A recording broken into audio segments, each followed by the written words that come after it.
Hello বন্ধুরা, cute Barbie village স্টোরিতে তোমাদের সবাইকে অনেক অনেক স্বাগত জানাই। তো চলো বন্ধুরা, আজকের গল্পে কি হতে চলেছে আমরা সবাই দেখতে থাকি। দেখো বন্ধুরা, রায় ও রুষার কোচিং সেন্টারে তো সব বাচ্চারা পড়তে চলে এসেছে। জানো গিনি দিদি, আজকে আমার কপালটাই খারাপ। কেন রে, তোর আবার কি হলো? বাড়িতে আমি বাথরুম গিয়েছিলাম, তারপর বাথরুম থেকে বেরোনোর সময় আমি পা পিছলে পড়ে গিয়েছি। আমার পায়ে খুব ব্যথা লেগেছে। তার উপর আবার আজকে আমার টিউশনের পড়াও হয়নি।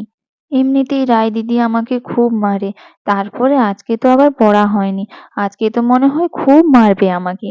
আর এই কথা বলতে না বলতেই তো রায় ঘর থেকে বাইরে বেরিয়ে এলো। কি রে, তোরা সবাই চলে এসেছিস? আর রেখা, তুই না পড়ে এত গল্প করছিলিস কেন, হ্যাঁ?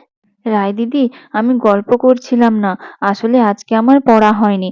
ওটাই গিনি দিদিকে আমি বলছিলাম। পড়া হয়নি তো এখানে বসে পড়া না করে তুই গল্প করছিস?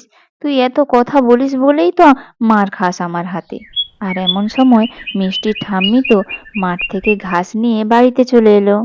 সুন্দরী, ছুটকি, এই নে ঘাস খা। মাঠ থেকে তোদের জন্য একেবারে কচি কচি টাটকা ঘাস কেটে নিয়ে এসেছি। এবার তোরা খুব মজা করে খা। রাই, রাই রে, কোথায় গেলি তুই? আমাকে কিছু খেতে দে না, আমাকে খুব খিদে পেয়েছে। হ্যাঁ, আসছি মা, আমি একটু আসছি। আর হ্যাঁ রেখা, আমাকে ঘুরে আসতে দে, তারপর তোর মজা দেখাচ্ছি আমি। হ্যাঁ মা, কি হয়েছে বলো? বলছি আমাকে একটু কিছু খেতে দে না, খুব খিদে পেয়েছে। কিন্তু মা, বাড়িতে তো এখন কোনো খাবারই নেই। তাহলে তো এখন আমাকে রান্না করতে হবে। কিন্তু এখন তো আমি বাচ্চাদের পড়াবো, এখন তো আমি রান্না করতে পারবো না। কি করব তাহলে? তুই এক কাজ কর, উনুন কড়া খুন্তি সব আমাকে এখানে এনে দে, আমি নিজেই রান্না করে নেব। ঠিক আছে মা, আমি এক্ষুনি এনে দিচ্ছি। তারপর তো রায় রান্না করার সব জিনিসপত্র বাইরে নিয়ে এলো। নাও মা, সমস্ত কিছু এনে দিয়েছি, তুমি এবার রান্না করো, আমি বাচ্চাদের পড়াতে যাচ্ছি। তারপর রাই তো বাচ্চাদের পড়াতে চলে গেল। কি রে রেখা, তোর পড়া হয়েছে তো? না দিদি, এখনো পড়া হয়নি। রেখা, তুই না বড্ড বেশি কথা বলিস, ওই জন্যই তুই পড়া করতে পারিস না। তুই আমার কাছে উঠে আয়। যাব, কিন্তু তুমি আমাকে মারবে না তো? তুই আগে আয় আমার কাছে, তারপর দেখছি আমি কি করা যায়। তারপর রেখা তো রায়ের কাছে চলে গেল। আর তারপর রায় তো রেখাকে একটা বড় লাঠি দিয়ে আচ্ছা করে মারলো। দিদি, মেরো না মেরো না, খুব লাগছে আমাকে। তুই বেশি কথা বলিস বলেই বেশি মার খাস, জানিস তো? আর এদিকে মিষ্টির ঠাম্মি তো রান্না করতে ব্যস্ত রয়েছে। দেখো বন্ধুরা, আজকে আমি বেসনের হালুয়া রান্না করব। তোমরা দেখতে থাকো আমি কি করে বেসনের হালুয়া রান্না করি।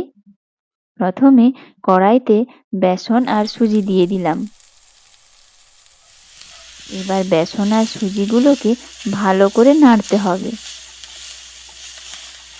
নাড়া হয়ে গিয়েছে, এবার এর মধ্যে ঘি দিয়ে আবারও ভালো করে মেশাতে হবে। এবার এর মধ্যে লবণ আর চিনি গুলানো দুধ দিয়ে আরো কিছুক্ষণ নাড়তে হবে। দেখো বন্ধুরা, হয়ে গিয়েছে বেসনের হালুয়া।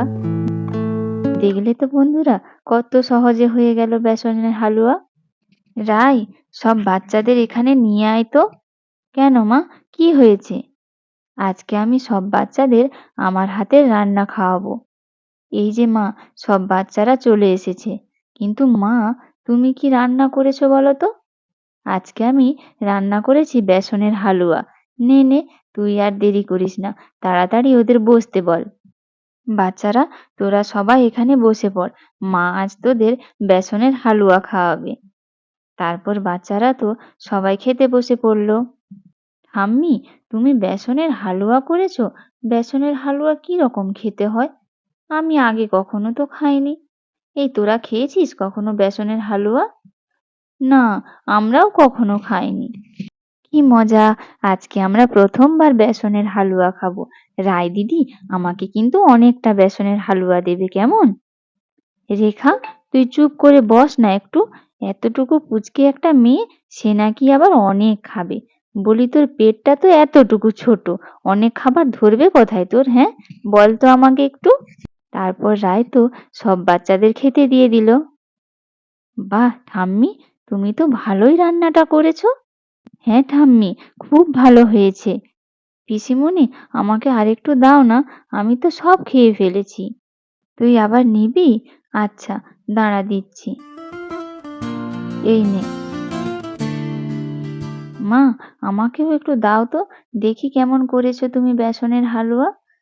আর তুমিও একটু খেয়ে নাও, তুমি তো বলেছিলে তোমার নাকি খুব খিদে পেয়েছে।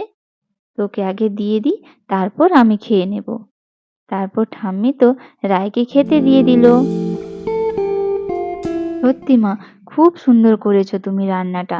তুমি যে এত ভালো রান্না করতে পারো, এটা না খেলে জানতেই পারতাম না। তো বন্ধুরা, তোমরা সবাই দেখতেই পেলে ঠাম্মির হাতের বেসনের হালুয়া সবাই খুব মজা করে খেলো।